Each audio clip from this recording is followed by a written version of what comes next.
Thank you, Akshat. Thank you for doing this. I've known Akshat now for over 5 years, I think.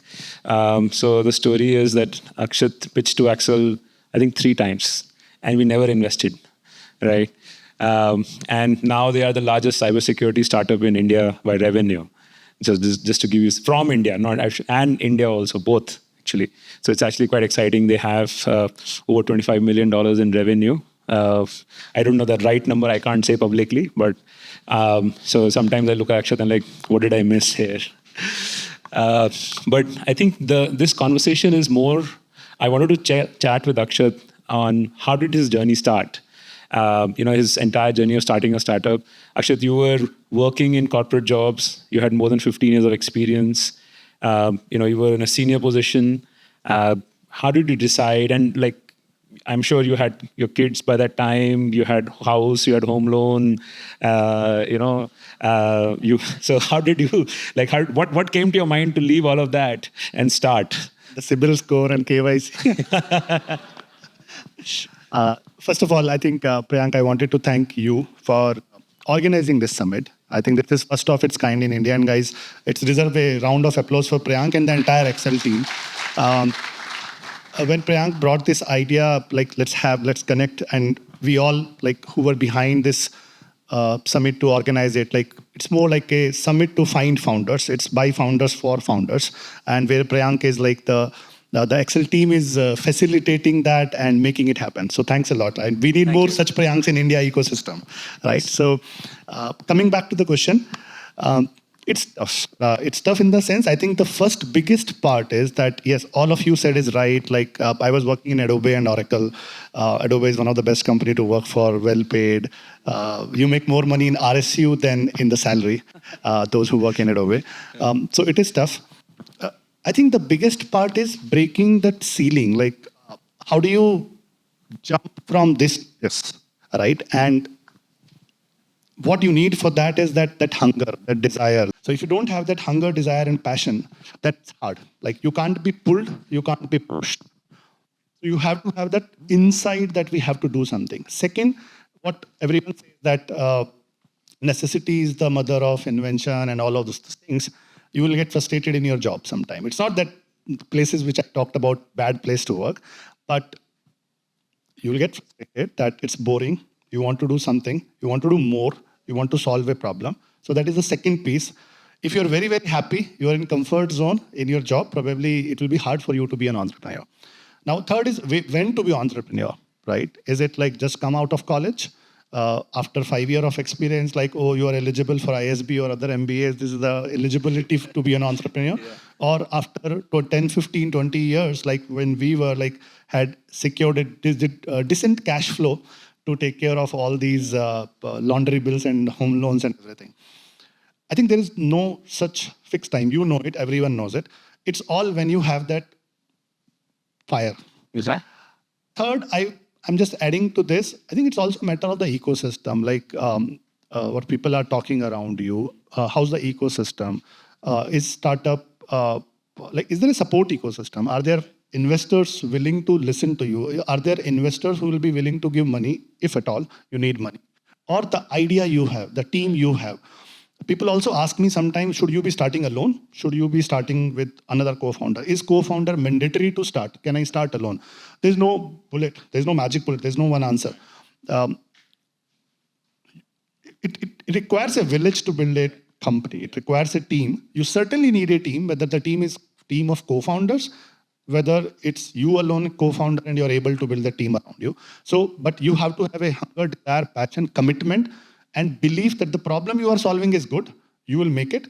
There are many examples where people start with problem A, they end up pivoting to problem B. But I think what matters is that energy, that fire, and you will become an entrepreneur. So one more question, like very important question, like did you have to take permission from your wife and in-laws before starting up? Because that's a real thing in India, right? Like I wanted to start up many times. I thought I'll just leave my VC job and start a startup. And my wife said, until unless you can prove me that your idea is good, you can't start. And like, that's never going to happen. So yes, you need permission. You need support from family. You just can't survive without it. Both like your spouse, your kids, your parents, everyone, ecosystem. I think that's the challenge between India and westward, right? Yeah. Where you have to take care of the society, the ecosystem, the schooling you need for everything. But it's changing, right? So then one more question, right? You were a non-cybersecurity founder, and you've set up one of the, like, you didn't have any background in cybersecurity at all, like Oracle, Adobe, working on technical products, software products, and now large. So how did it never cross your mind? Why this idea? And then the other question in that is, like, did investors ever ask you, okay, who's this guy? Like, what is his job doing a cybersecurity startup here? Thank you for asking this question. So, myth which people feel that can only a cybersecurity operator or person who has done something in cybersecurity, has done a PhD, written a book, etc., be in can start a cybersecurity company? No, I've never worked in cybersecurity. I did not know even any CISO or anyone. Yes, where the domain comes in case of us, like my other co-founder Anuj, he was in cybersecurity in US, but I believe all of us are tech company.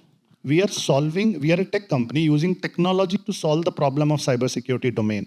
How many fintech company startups founder would be CA? I doubt, like they will not be. So it's not necessary that you have to be domain expert to start a company as long as you know the problem, you know the solution. Another thing people ask, oh, you have to be a developer to start a company, any tech company. No, you need not to be because that's the easy problem to solve up to an extent. Yes, you have to have an understanding of technology to guide the team, coach the team, ask them the right questions, make the things happen and take decisions.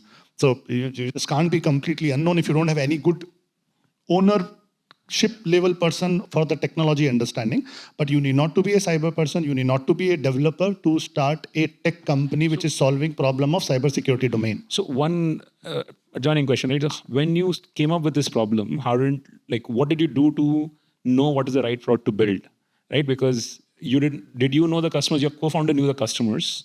So before starting the company, what was the first step? Did you speak to 10 customers, 20 customers, or you thought we already know the solution, let's start building it? And then like you must have done some mistakes post that, right? And some learning. So can you share those with the audience? So we knew like what problem we are going to solve because Anuj being from the domain, we knew the gaps are. Yes, we did talk to some of the industry CISOs in US and validated the idea because you have to validate the idea. Yes, two people think that it's a good product, good problem to solve, but how many CISOs did you speak to? Like 10, 15, 20? How many months did it take? I'll say roughly less than 10. Okay. And there were two things we were doing. We were trying to create a product category in the Intel sharing space. And then we were trying to do a different solution of existing problem of security orchestration, automation, and SOAR domain. So because you have to have some differentiating factor for a customer to pick your product over some prevailing market leaders and creating a category stuff. You need a patience to continuously giving the results. So you need cash flow as well by having a product which starts selling tomorrow and then continue to invest in a category which you are creating, which may take its own sweet time. So you're saying when did you start making revenue? Like how quickly from your startup? Roughly 15, 18 months. 15, 18 months. But yes, so there was 18 months before you did not see any revenue, right? Yes, no revenue for 15, 18 months. Now, coming to the question you were asking about mistakes. Trust me, not the Gyan part of it, which many of us get. Yes. I think generally I tell, like, you learn by not eating a lot of almonds, but by practically going through those mistakes, right? That's the only way you learn. 100%, this is what we hear, and it has happened with us also. The three, generally, I feel that what we would have done better or mistakes to learn from. I put it in the category of distractions / a little bit of fitment, both. Distraction, like category name could be different, but in three areas. One is that when you are startup, there will be good customers. All customers are good. But if customers start distracting you from what your vision was, then it becomes a problem. That's a mistake which many of us do as early stage startups because the money looks good. If a customer is driving your roadmap beyond a stage, then we have to be cautious that where to exit. Now it's very hard because it's a chicken egg problem. You need money. Customer is saying, yes, I like 40% of your product, 60% of it. You do what I am saying. And in the sweet name of design partner, right? So we have to be cautious that how do we come out of it. No magic bullet, but it's just the gut feeling and the assessment. So distraction on the product roadmap, what you thought of solving the problem. Second, agreed, which Some of us, we Sorry, start. just on that, Akshat, how much money did you raise and when did you started the company? How much money? So like 18 months you had no revenue No, we did not raise any money for first 4 years. for 4 years. Yes. Okay, I didn't know that. Yes. Okay, So wow. Okay. we raised much later because we thought let's continue to. The first customer itself was 100K. So that sounds like a funding. Right, right. Of So, course. and we were spending very less. So coming to the second part, the second distraction is the greed of selling everywhere. So the moment product is ready, oh, I can sell to the entire world. India, Middle East, APAC, Australia, US, Europe, everywhere. Distraction. It's a distraction because you will need more people, more cost versus ROI. Every country has its own culture, how to sell and how to fulfill the customer requirement, how to serve the customer, because always there is a little bit of service touch in any product in B2B enterprise space. So we learned from that mistakes. We entered everywhere, exited somewhere, which allows us to continue to focus. People tell that, but many of us don't listen to that. No, because the greed comes, the dollar is I think to some extent because you also didn't have a VC on your back. You didn't have VC money. You had to figure out the priorities. I think that also because typically if the product is ready, we tell companies just go and paint the town red. Yes, focus on US a lot because that's one of the large markets. But yeah, people when they have a lot more money, can hire more people, and then they say, okay, let me open this market, that market, and the like, right? So, yes, I totally agree, and I'll touch upon that a little bit. The third is like the every individual is good in the team. It's all about the fitment of the people also. If you same person is star with you and may not be right fit where he was working or she was working or in some other company, and same person was a star somewhere else, may not be fit in your ecosystem, any company, right? So the distraction created by people, and if as a founder you are not able to spot that, the misfitment, I will put it, that also create a problem. It takes you 6 months back. Then for 4 years, so in 18 months, how many? You do you remember how big was your team, and at 4 years, how big was your team when you raised capital? Like, how did you decide you need to hire 1% team one in more person? US. Sorry, 1% team in US. even at 4 years. Even before years, probably 2 years, two people team in US. Okay, And I think roughly 30 in India. 13, 30, 30, 30. Yeah, at 4 years and 18 months. Would you remember? Like first year, 10, 15 people, I 10, think 20 15 people. people. Yes. Yeah.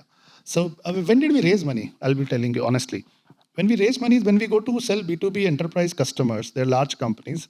They say, if you are funded, up, they feel someone has done the due diligence.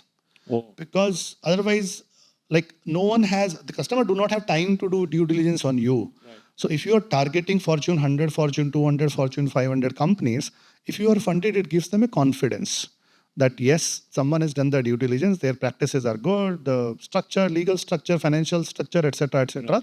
And there is someone is backing them. So because it's any security product you buy, even for customer, it's an investment. Yeah. They invest time. Most 90% of the security products are not zero touch. You have to have time to invest to implement it. Yeah. Many of those products come in sticky category. So it's investment from the customer. They want to see, are we putting or are we partnering with the right person? And some of my startups which we have funded, like they get requests like, can you send me founder's passport? Can you send me all the team's passport? Can you sign up all these crazy contracts on liabilities? The startup will have to bear, because in cybersecurity it's very common, like we get hacked. So did you get all these kind of requests? And passport, no. But yes, contract, yes. Contracts like, it's all about who is upper edge. So when you are startup, early stage startup, you end up signing the contract because otherwise half of your money will be taken by lawyers to negotiate on those red lines. Right. And you feel that, oh, take it. Like, what will you sue us for? Like, we don't have anything. No, but I think we should pay. As a founder, I still feel today we should pay attention to weird statements in the contracts. But yes, contracts, yes, every B2B will force the more leverage you have in your hand, the better you can negotiate on the contract. So today we have a legal team who will keep, it leads to bigger or larger sales cycles, right? Because when you're not negotiating on the contract, you can close the deal faster. Yeah. So as an early startup, what do you look for, like the dollars, and someone use the product and give me the feedback. So one question then, right? So a lot of cybersecurity startups I meet, they'll be like, I've been talking to this enterprise customer. They've been working with me, bank. Like I'm in POC stage with them for last 6 months, and then another 6 months for procurement, and then after that we go live, and then slowly. So it's a very painful process. Like, did you guys go through that? And you've seen a lot of you angel invest also, right? So you have a lot of startups which you guide. So do they also go through that? Has it changed in the last 5-6 years, or it's just what it is? This is not a question for town hall, but I'll try to be as. So yes, the trend is there, but lesser in Western world, more in India, Middle East.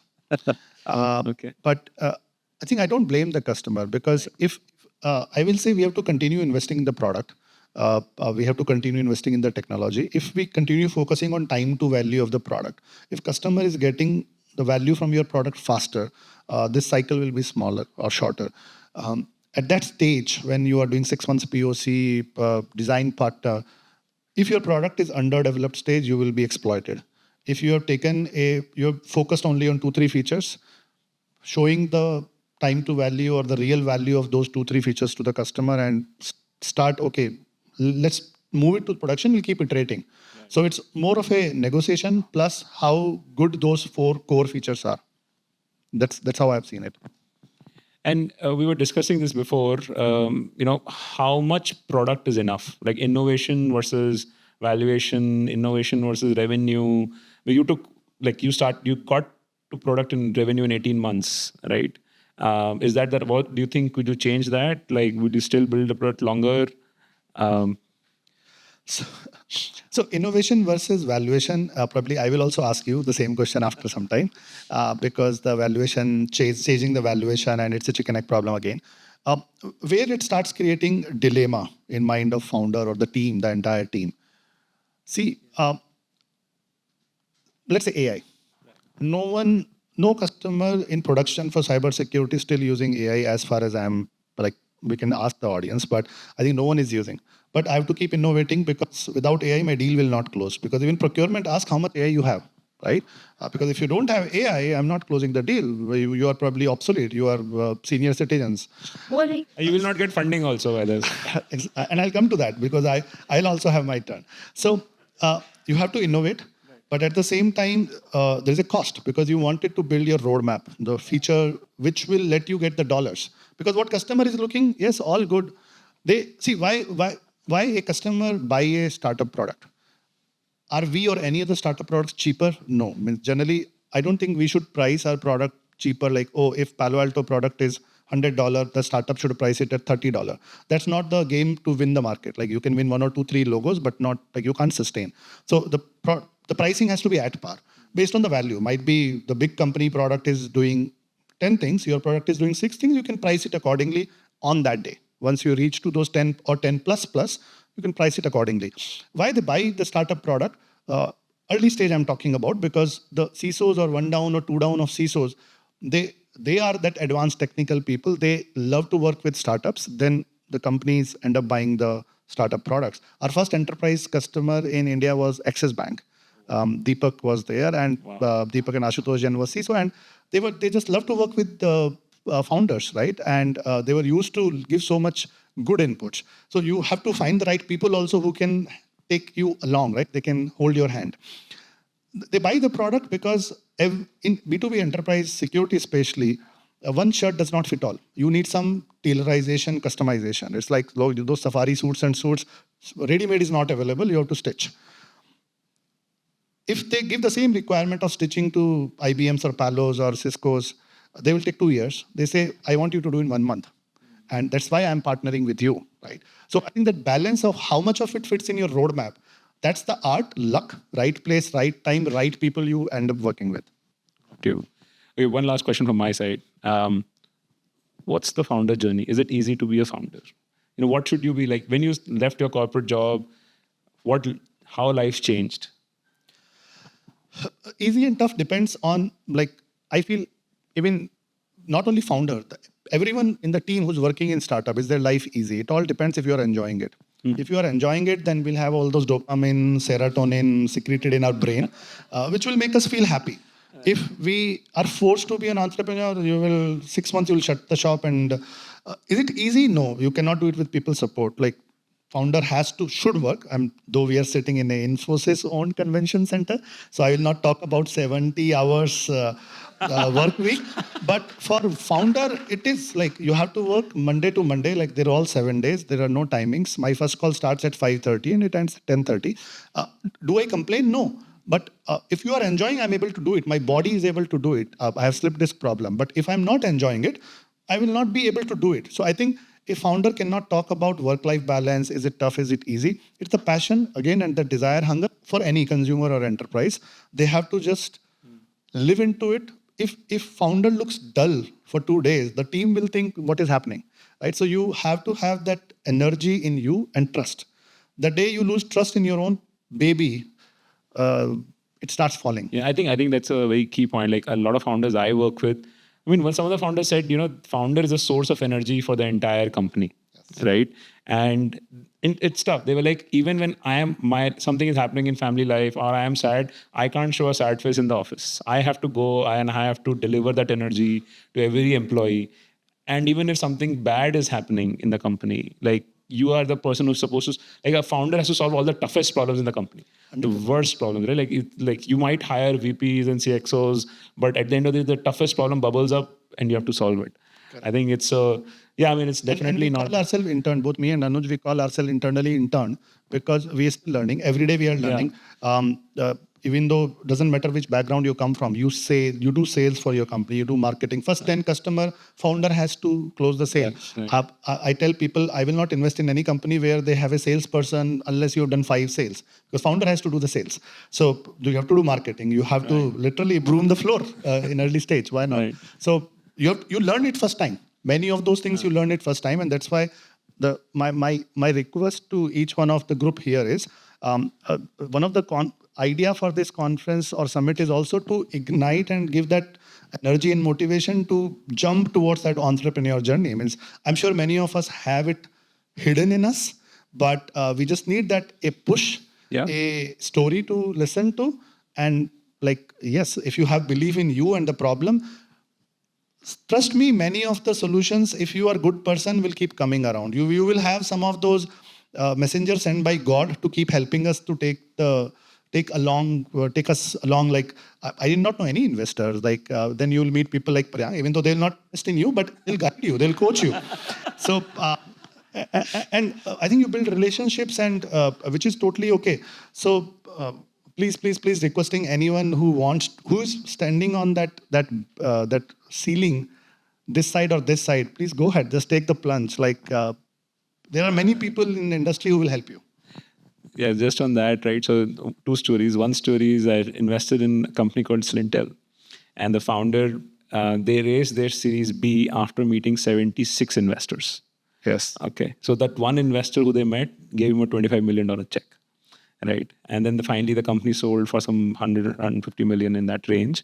But it took that much of perseverance from the founder to raise that capital. So that is one.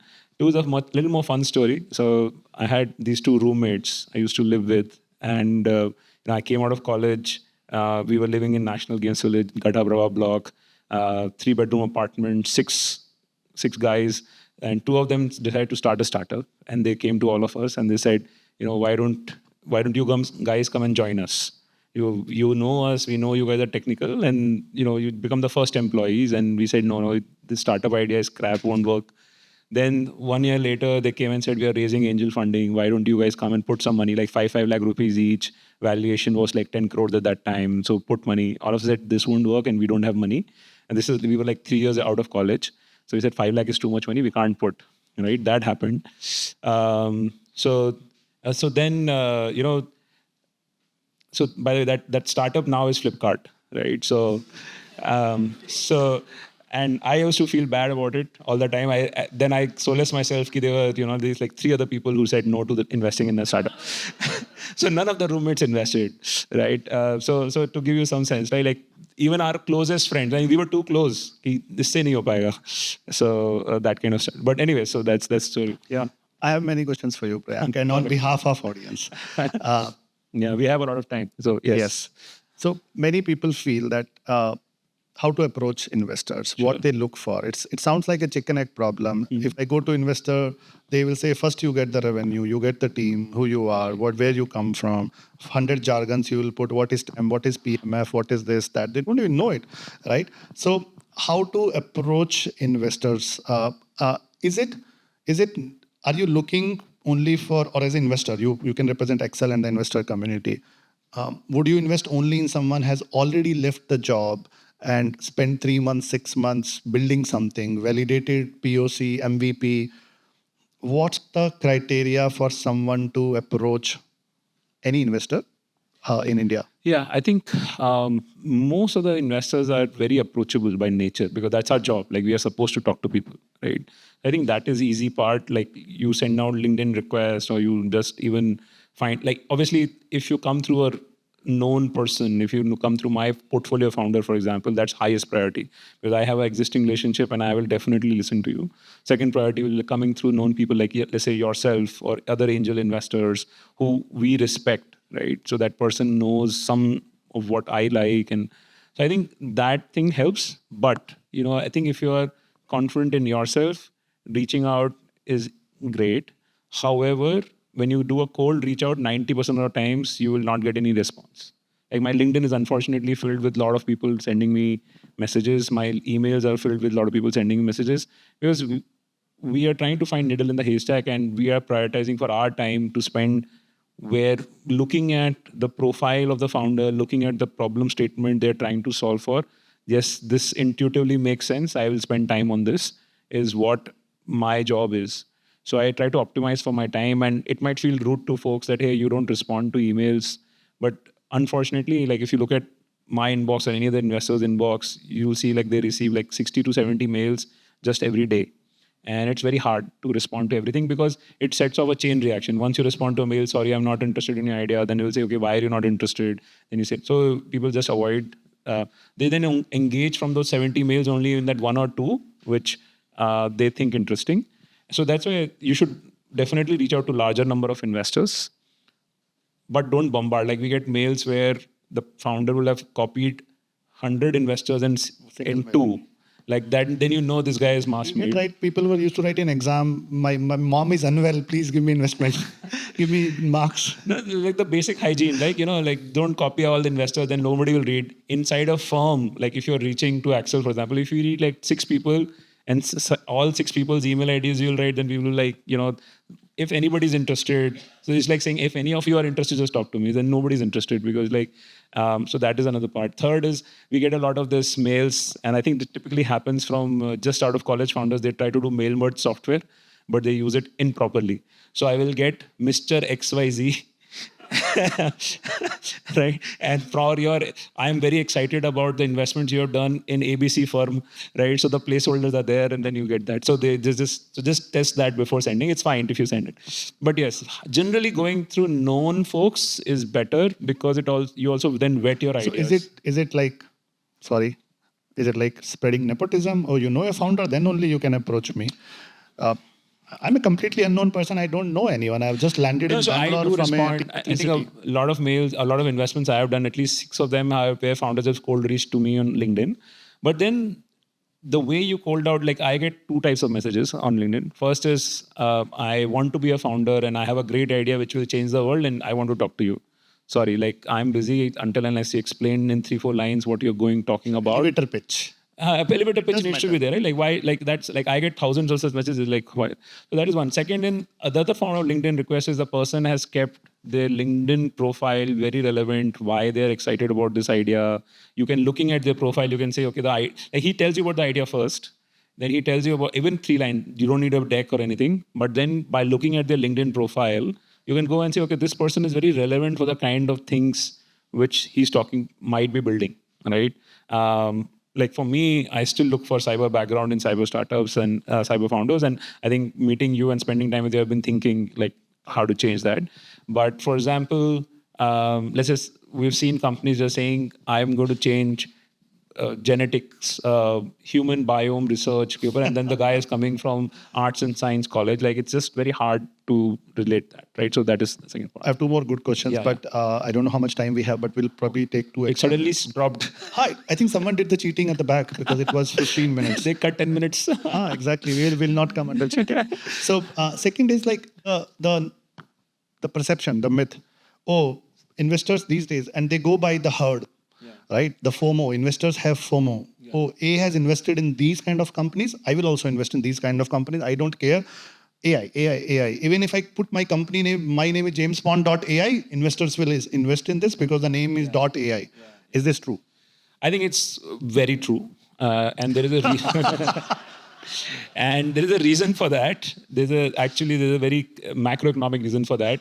What happens is when you get technology waves, the buyer himself starts spending money on particular things, right? So, like you were saying, if you don't put AI, the buyer will, in your pitch, the buyer will not buy your product, right? And that's how the markets move, where people basically realize that a new demand, new technology has come, or a new, like for example, if you look at, let's say, XDR or EDRs, right? It was a phase which category, you guys created a category, right? Now, in that category creation, obviously you will take, let's say, 60-70% of the market share, but 30% market share will be open for others for opportunity, right? OpenAI might be the dominant player, but there is a lot of opportunity for others to come in and take, right? And that's where VCs are like, hey, the market has already validated for me that there is consumer demand, there is enterprise demand, people are willing. So then it becomes like, oh, I need to invest in this area very quickly. And it's not necessarily looking at, oh, there's some other investor. It's like just, it's rule of thumb. It's the demand, I should invest.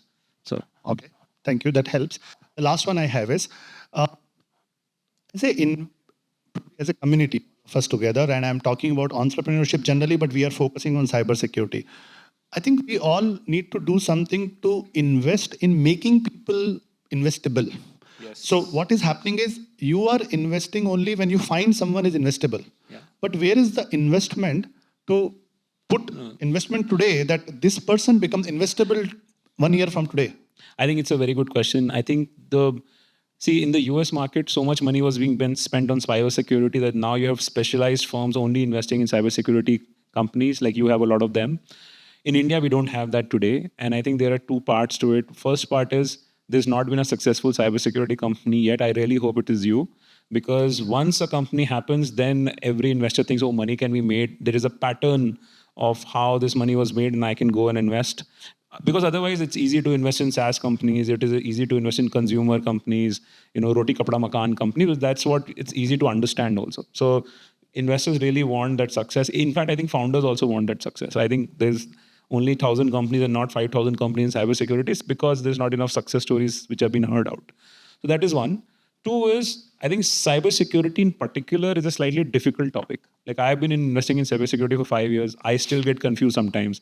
I remember when you pitched to me and I was like, I didn't know what CM was. I didn't know what SOAR was, but I had to look smart because I'm a VC, right? So I was like, yes. Like you're right. And I should say that this is where our relationship actually took off because Akshat realized that I am not realizing what he's talking about, and he's a very good teacher.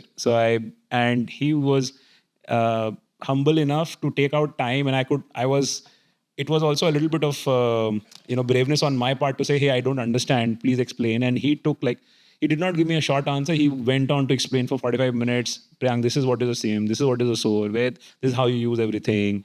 And I think it allowed me to become a cybersecurity investor. Similarly, there are lots of investors who don't understand cybersecurity at all. It's a technical field and it's a jargon. Like once you come in, like when I started reading, I was like I don't know where to start, right? Everything looks big.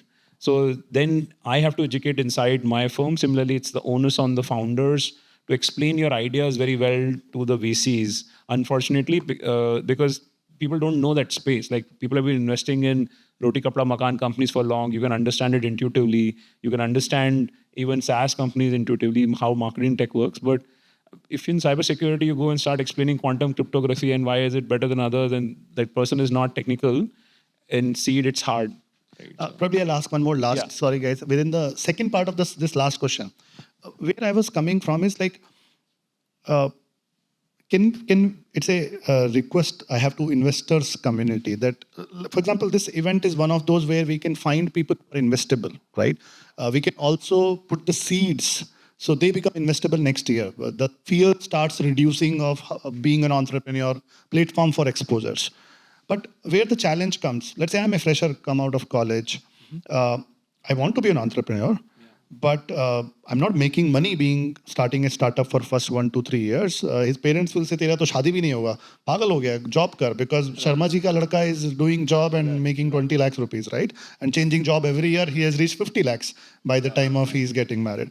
So we have to invest in something to hook people to entrepreneur journey as a probably country, as investor community. For example, yesterday in budget, madam has put like internship, even 5,000 rupees. That's okay, but it is making people industry ready. Right. So the goal of that entire internship program. But what we can do as a investor community, as a country, to make people hooking to entrepreneurs. And so I don't agree, to be honest, right? Because so my story, like I told you about the Flipkart story, right? So now fast forward, I went out of India. Like most people like to do a job outside of India. I worked there, was getting a lot of salary in Singapore, worked there for 2-3 years. Came back, did my MBA, like everybody. Then went after MBA, I was again working in Singapore. And one of my friends called me. I've started a startup. I wanted to be CTO of the company. He came to meet me on airport when I was going to take my flight. To him and his wife came. They're very good friends, and they were like, "Why don't you join my startup?" And he said, "I'm going." Like, okay. I said, "Okay, I know you. I love you. Okay, you're a very good friend. How much equity you will give?" He said, "I'll give you like 1% equity, and I'll give you 1 lakh per month salary before tax." So I said, "Boss, like I'm getting like 60-70 lakh salary in Singapore, and my life is set. I've just got married, and you're giving me this offer. Sorry for this, right?" And that company today is Zomato, right? So it's $20 billion. That 1% or 20 billion, just you can give them, do the maths, even with dilutions and all that. And the funny thing is, like, so few years later, I came back to India. I joined VC. Zomato became unicorn. Flipkart became unicorn. My parents called me. My father called me. So by the way, I had spoken to my father saying, these guys are starting this Flipkart company and I want to go and join them. And he was like, "You're getting like 6 lakh rupees salary working in Adobe and you're saying you'll leave all of this and go join the startup. Are you crazy?" Right? So I didn't join. I said, I also agree. Family pushback. Then I got married and my friend had offered me and I went to my in-laws and said, 1% in Zomato, and they said, "Pagal ho gaye ho kya? Don't do it," right? So I like social validation, ki nahi karna hai. So I became VC. Both these companies became unicorns. Then my father called me. He said, "Why are you a VC? Your friends are startup founders. They are making money. Please stop being a VC." Right? And then you invested in Swiggy. So I think it has changed. I think a lot of the culture has changed that we should be entrepreneurs. I think just people don't know how to be entrepreneurs. There's a lot of insecurity when a great example is not our portfolio, but Zepto founders just out of college, right? And even I think Oyo Rooms, 19 years old when he started, right? So I think there is enough. I think just people have to. I think the single biggest reason people start startups is they are frustrated with their bosses. And if you're frustrated with your boss and actually not even frustrated, if you think you can't take inputs from anybody senior to you, you are perfect material for being a startup founder, right? Because you want to do your own thing. So yes. Yeah. Okay. Perfect. Yeah. Awesome. Thank you. Thank you. Thanks a lot to you for hosting this again. Thanks to the entire Accel team and organizers. Thank you, guys. Please enjoy the conference.